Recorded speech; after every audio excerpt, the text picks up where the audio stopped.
Mesdames, Mesdemoiselles et Messieurs, bonjour à toutes et à tous ou bonsoir. Le bilan vient d'être dressé par le ministère russe de la Défense. Le bilan de 24 heures, c'est-à-dire du lundi 3 juin 2025, ce que la Russie a fait en Ukraine, c'est très grave. Et presque personne n'a en parlé. C'est ce qui s'est passé le mardi qui est encore pire, qui a poussé Zelensky à pleurer et à dénoncer.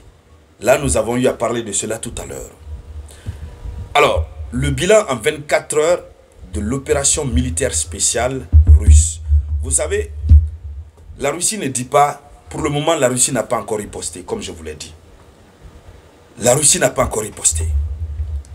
Mais la Russie continue son opération militaire spéciale. Parce que, encore une fois, la rhétorique, selon la rhétorique de Vladimir Poutine, Poutine dit, il ne faut pas frapper dans la provocation. Il ne faut pas qu'il nous provoque. Et puis on va utiliser le nucléaire, on va poser des actes. Après, ils vont dire on a fait ceci, on a fait cela.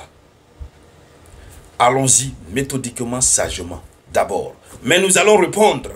Nous attendons le bon moment. Nous nous préparons. C'est ce que Poutine a dit. Et là, Poutine suit ça. Mais l'opération militaire spéciale, à cause de laquelle l'Ukraine a frappé, l'OTAN a frappé, Poutine n'a pas arrêté. Le bilan ne fait que s'alourdir.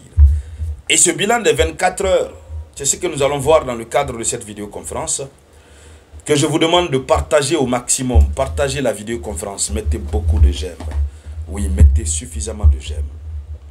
Alors, selon ce bilan, l'armée de Kiev a perdu 1400 hommes en 24 heures. Maranatha. 1400 hommes. Et figurez-vous, ça c'est loin dépassé à ce qu'eux ils ont fait sur le territoire russe. Ce qu'ils ont fait sur le territoire russe, il y a eu combien de personnes qui sont allées au repos éternel? Est-ce que ça dépasse 5? Oui, oui. Il y a eu 9 qui ont été envoyés au repos éternel. Mais là, la Russie a envoyé 1400 au repos éternel. Et ce sont des soldats. La Russie n'envoie pas les civils au repos éternel. Même s'il y a des dommages collatéraux. Et dans les annonces de l'Ukraine, qu'il y a des civils qui ont été touchés, qui ont été envoyés au repos éternel, etc. Mais la Russie vise des militaires. Alors, selon l'information officielle, les Russes ont frappé fort le groupement du Nord.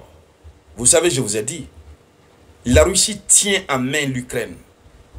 Vous avez dans toutes les régions, tous les points cardinaux sont occupés par des unités russes. C'est ce qui rend difficile l'affaire.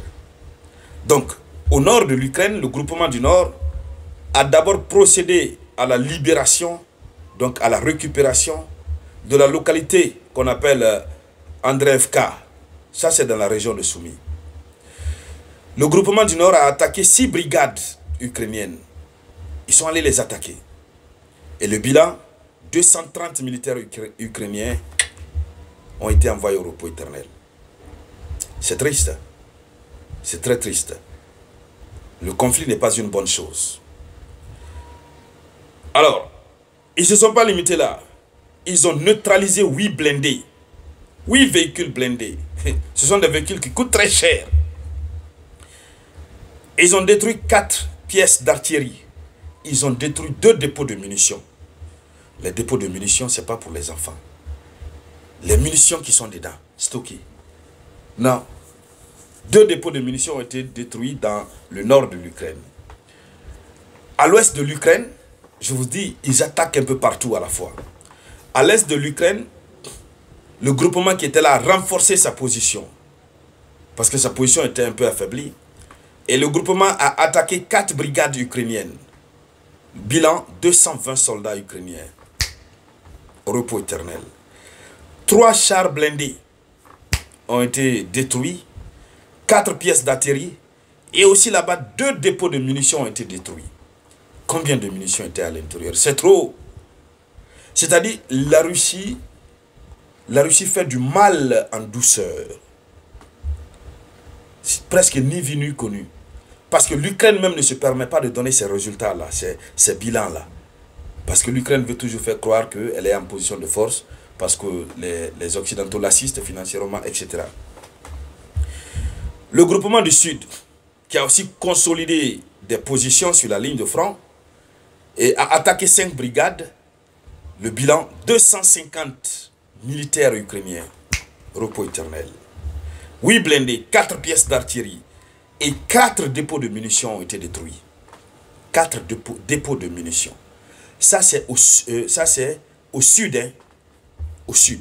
Donc, ils ont fait le nord, ils ont fait l'ouest, ils ont fait le sud. Comme si tout cela ne suffisait pas. Au centre même de l'Ukraine, c'est là-bas même, c'est pire, c'est grave. Au centre de l'Ukraine, il y a eu une progression en profondeur des défenses ukrainiennes. Ils ont attaqué 7 brigades. Le bilan, 535 combattants ukrainiens, 535 soldats ukrainiens.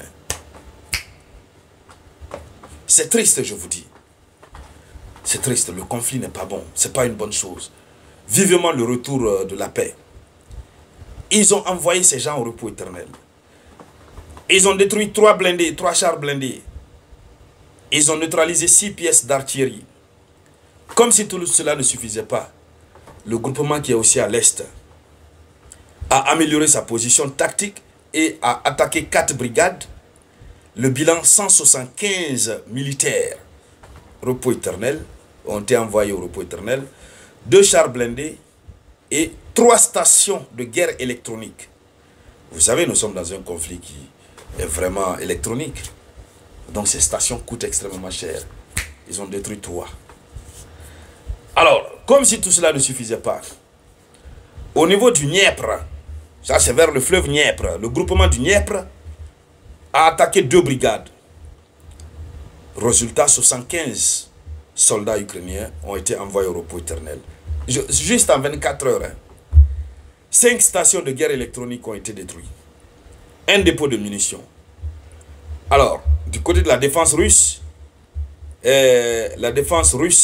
a intercepté 4 bombes, 2 roquettes HIMARS et 199 drones ont été détruits. Ils ont lancé encore 199 drones. Alors voici le bilan en seulement 24 heures de la journée du lundi 2 juin 2025. Et tout ça, ça se passe dans un calme, une sérénité absolue, en attendant la réponse de la Russie, la riposte de la Russie, parce que la Russie n'a pas encore riposté. Le châtiment prôné n'est pas encore venu. Dames et messieurs, le monde va vers un tournant décisif, très négatif. Il faudrait faire en sorte que les négociations aboutissent pour que la paix puisse revenir au plus vite que possible. Nous voulons la paix. Que ce soit du côté russe ou du côté ukrainien, nous voulons la paix. Merci donc à toutes et à tous. Je vous reviens tout à l'heure avec de nouvelles actualités. C'était la voix de votre unique samouraï.